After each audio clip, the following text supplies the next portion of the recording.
Today we brought you to the Goit Valley, so we're just going to have a little look around in the woods and see if we can find anything to take back to the boat. We have found a few dandelions just on the footpath, but obviously I prefer not to pick those, so we've come a little bit deeper into the woods. Hopefully we're also going to have a look at maybe some mushrooms and anything else we can find, because it still is March unfortunately, and we are still struggling to find produce, but nevertheless we're still out and we're having a little look around, and hopefully as soon as we find some of these dandelions I'll show you exactly what you need to do to extract the caper out of them.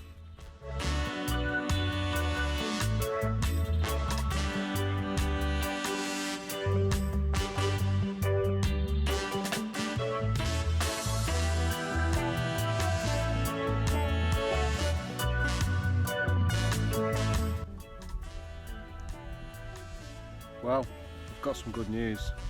We finally found our first dandelion, and we're going to show you the caper and how to get it out, and hopefully we can find probably another 100 of these, and we'll be able to show you how to process the dandelion caper.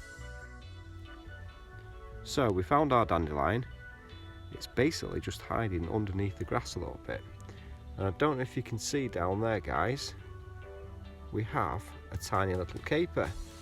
So I'm just going to show you exactly what we need to do. Don't know if you can see that. So I'm just using my fingers and thumb, should I say, and we're just going to pull that caper out. Wow, that's absolutely fantastic. And there we have it. First pick of the day. A little bit soily, but we'll soon wash that off. So all we need is probably another 100 of those, and we're good to go. We're good to go back to the boat and show you exactly what we're going to do with our capers. Well, I'm glad we've come to the Goit Valley because we seem to be finding quite a lot of capers. I've literally just found two on the same plant there, which is good. So if we carry on at this rate, we should have our 100, and we'll be able to go back to the boat and show you exactly what we're going to do with them.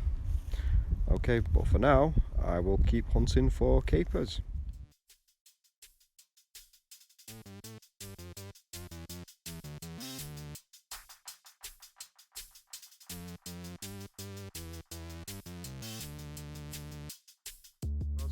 Last week I was at Fernley Reservoir, and this week we are at Irwood Reservoir. I don't know if you know much about dandelions, but they're absolutely rich in a lot of nutrients.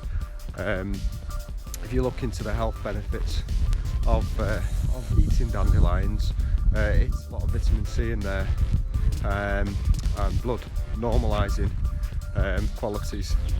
So these dandelion buds are really going to be an asset to our cooking, and obviously also for our health, which we all know at the moment there's a lot of viruses and flus going around, so it's ideal if we can get a bit of an immune boost from eating these. So like I say, today we've had a really good day.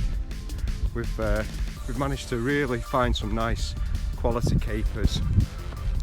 Quite small, but that's how you want them, because the harder the caper, the better they're going to brine and the better they're going to pickle up. So anyway, for now,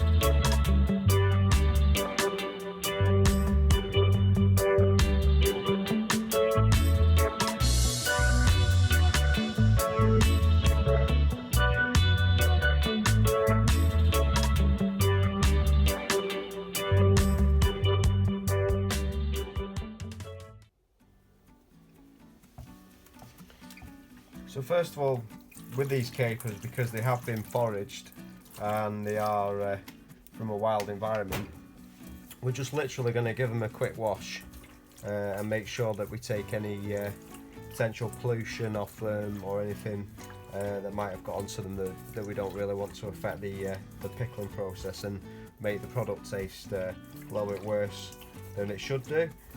So yeah, we're just going to give those a little swill around just to take all the muck off those, and we can do that for just a couple of minutes.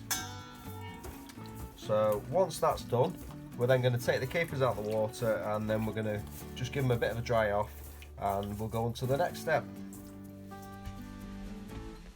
So the dandelion capers have been washed and they're just drying out on a little bit of kitchen roll, just to take any excess water off and just to give them a bit of a clean as well. Just give them a bit of a pat down and just take off anything else that might be on there lurking. So as you can see now, the reduction is coming down quite nicely. We've got the chilli in there, we've got the lemon in there, we've got the celery seed, we've got black peppercorn, we've got the dried garlic, and we've also got the white wine, which is now virtually turned into a vinegar. So into this, we're going to just literally add 200 ml of water.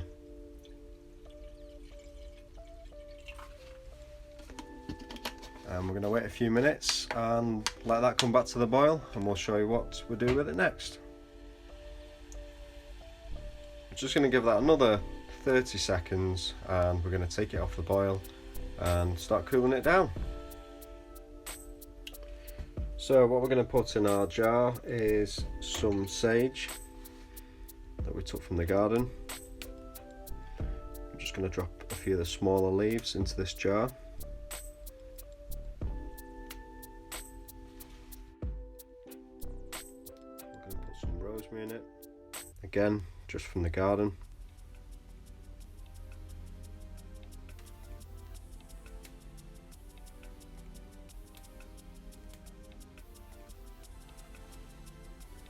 And then we're going to start topping it up with a few of our capers. That's enough for now. So then more sage.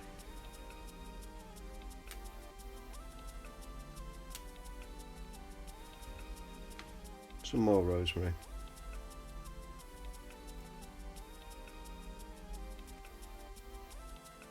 I'll add a little bit more lemon. Zest again, keep them quite long and chunky this time.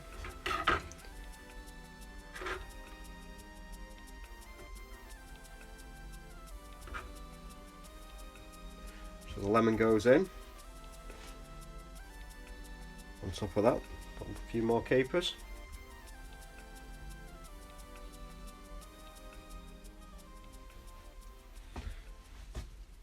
And onto that we put some slightly bigger sage leaves.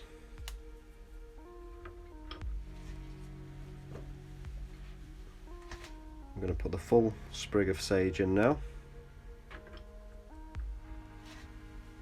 and then we're just going to put the rest of our capers in.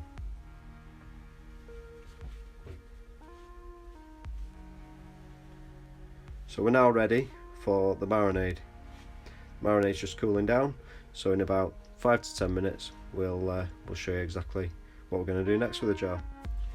So the marinade's cooled down nicely now, and we're just going to start spooning some of the liquor inside.